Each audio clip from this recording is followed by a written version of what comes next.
Good morning, dear students.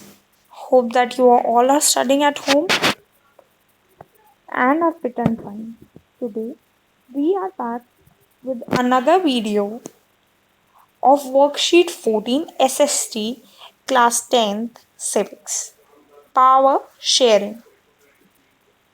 Let me ask you a question.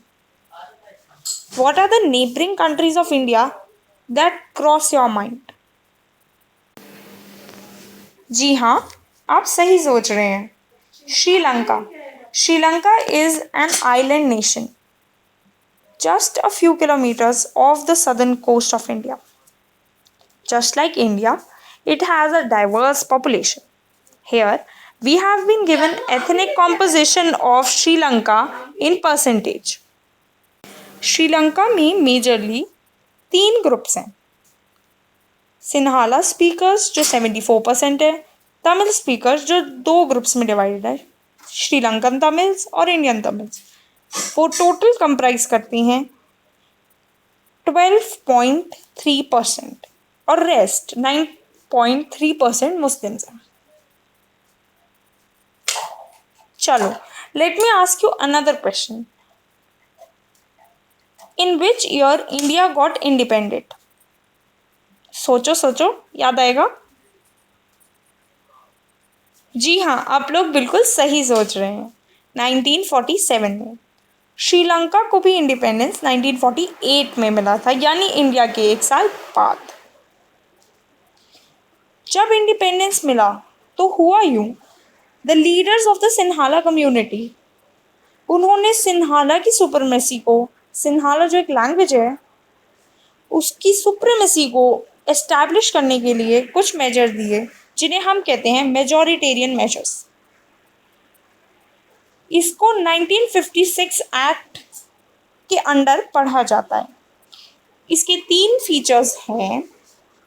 Sinhala was considered as the only official language.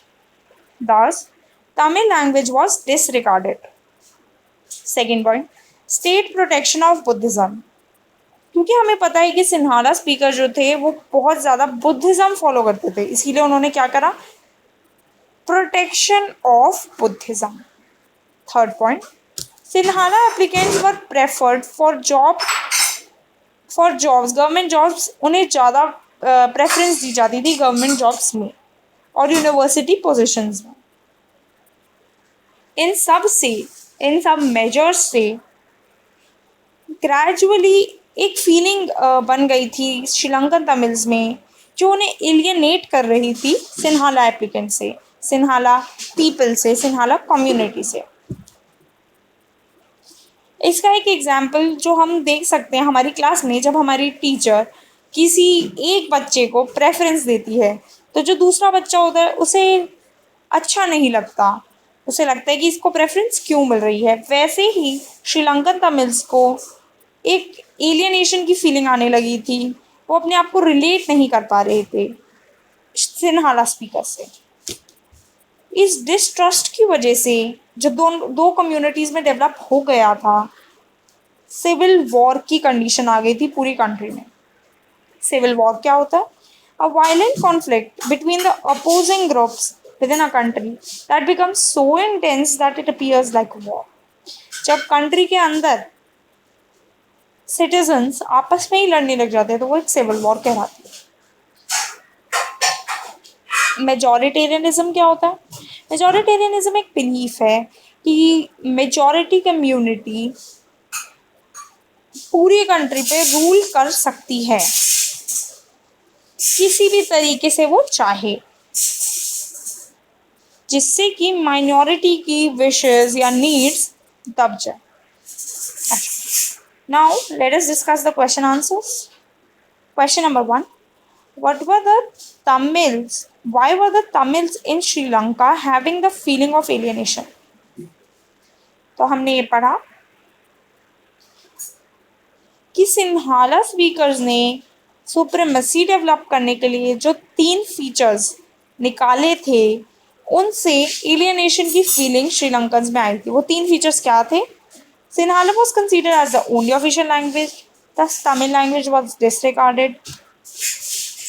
State protection of Buddhism और Sinhala applicants को preference मिलना।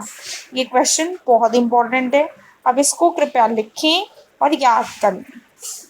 Question number 2, what is majoritarianism, how does it harm any country, give reasons in support of your answer. Majoritarianism जैसे मैंने बताया एक belief है कि majority community पूरी कंट्री पे रूल कर सकती है किसी भी तरीके से वो चाहे, ताकि वो विशेस और नीड्स ऑफ द माइनॉरिटी को दबा सके। ये कैसे कंट्री को हार्म करती है? इससे लोगों में आपस में डिस्ट्रस्ट डेवलप हो जाता है, जिससे सिविल वॉर की कंडीशन आ जाती है। सिविल वॉर क्या होता है?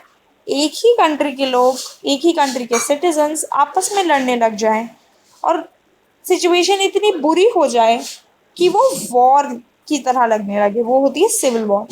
इससे इवेंचुअली कंट्री का होगा क्या? वही होएगा, डिस्ट्रक्शन होएगा और कंट्री आगे प्रोग्रेस नहीं कर पाई। Question number 3, if you were asked to suggest some ways to bring peace in Sri Lanka, what suggestions you might give?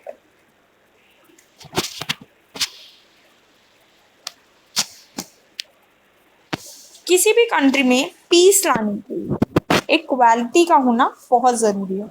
जो श्रीलंका के सिन्हाला लीडर्स ने अपोज करा, उन्होंने जो ये 3 की फीचर्स निकाले, उससे हमारी श्रीलंका में बहुत ही ज़्यादा।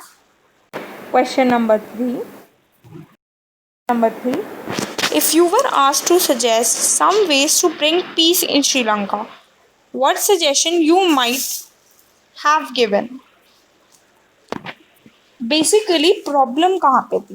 प्रॉब्लम थी कि जो सिन्हाला स्पीकर्स ने ये 3 की फीचर्स निकाले थे, इसलिए श्रीलंकन तमिल्स को डिस्ट्रस्ट की फीलिंग आने लगी थी और वो सिविल वॉर में क्रिएट हो गया था। तो हमें इस कंट्री में कुछ ऐसे मेजर्स लाने चाहिए ताकि इक्वालिटी हो जाए, equality between Sinhala speakers and Tamil speakers, ताकि सिविल वॉर की कंडीशन ना आए और कंट्री प्रोग्रेस कर सके। Okay, then we have question number 4, write a short note on ethnic composition of Sri Lanka.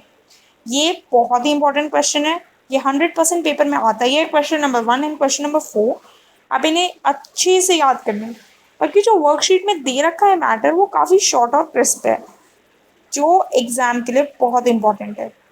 तो चलिए एथनिक कॉम्पोजिशन भी देख लेते हैं। Ethnic composition of Sri Lanka consist of 3 groups. जो मैं कह रही हूँ आप नोट डाउन कर सकते हैं और इसे लिख भी सकते हैं। Sinhala speakers which are 74%, Tamil speakers which are 12.3%.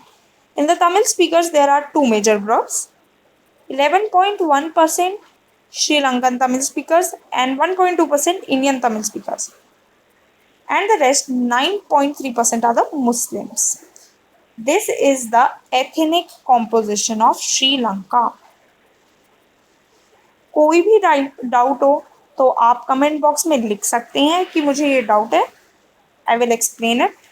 और अगर आपको वीडियो पसंद आई हो then surely like, share and subscribe this channel.